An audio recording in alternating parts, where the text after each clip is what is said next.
हरे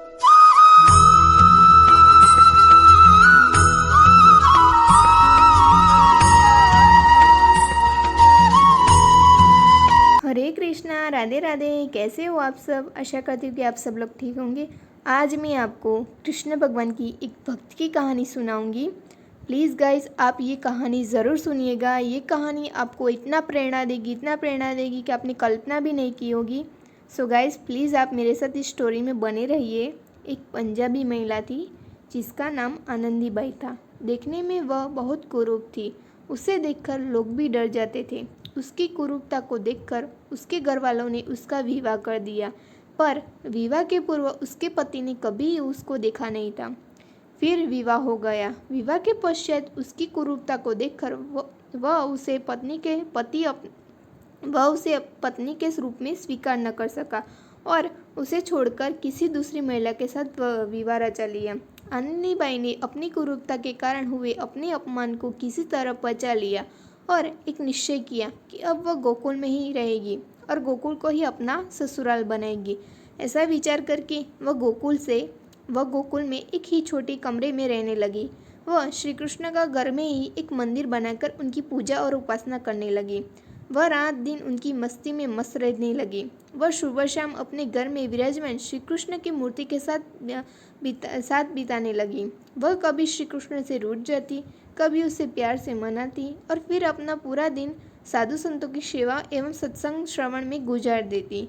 भगवान श्री कृष्ण की भक्ति में ही उनके सारे दिन बीतते थे। कुछ समय पश्चात गोकुल में गोपेश्वर नामक जगह पर श्री कृष्ण लीला का आयोजन निश्चित किया गया। श्री कृष्ण लीला को उचित रूप से संचालन करने के लिए अलग अलग पात्रों का चयन होने लगा।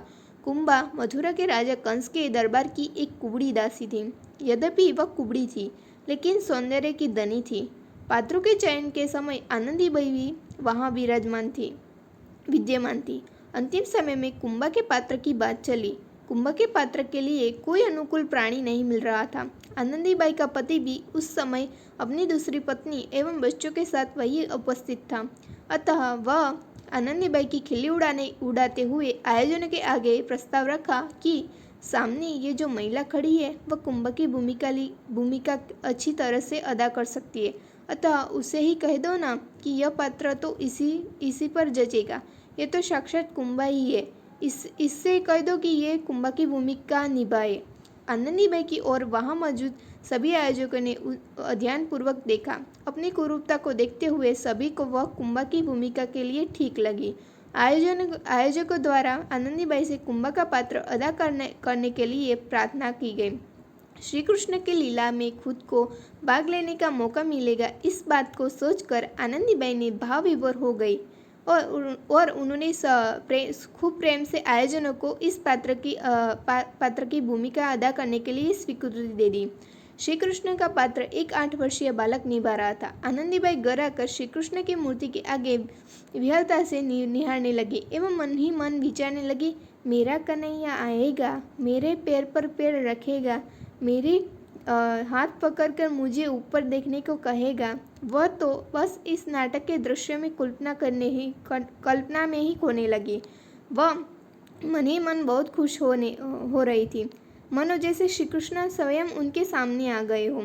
आखिरकार श्री कृष्ण लीला रंगमंच पर अभिनीत करने का समय आ गया, जिसका आनंदीबाई को इंतजार था। श्री कृष्ण लीला को देखने के लिए बहुत लोग दूर दूर से आए और वहां एकत्रित हो गए। श्री कृष्ण के मथुरा गमन का प्रसंग चल रहा था।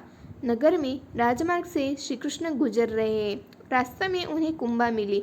8 वर्षीय बालक जो श्री कृष्ण की लीला में पात्र भजवा रहा था, उसने कुंभा बनी आनंदीबाई के पैर पर पैर रखा और उनकी हाथ पकड़कर उसे ऊंचा किया। किंतु यह कैसा चमत्कार! कुरूपा कुंभा एकदम सामान्य नारी के स्वरूप में आ गई। वहां उपस्थित सभी दर्शकों ने इस प्रसंग को अपनी आंखों से देखा। आनंदीबाई की कुरूपता का पता सभी को था। अब उसकी कुरूपता बिल्कुल गायब हो चुकी थी। यह देखकर सभी के होश उड़ गए। सभी सोचने लगे कि ऐसा कैसे संभव है, ऐसा कैसे हो सकता है, कैसा एक कुरूप महिला का रूप स्वयं परिवर्तित हो सकता है।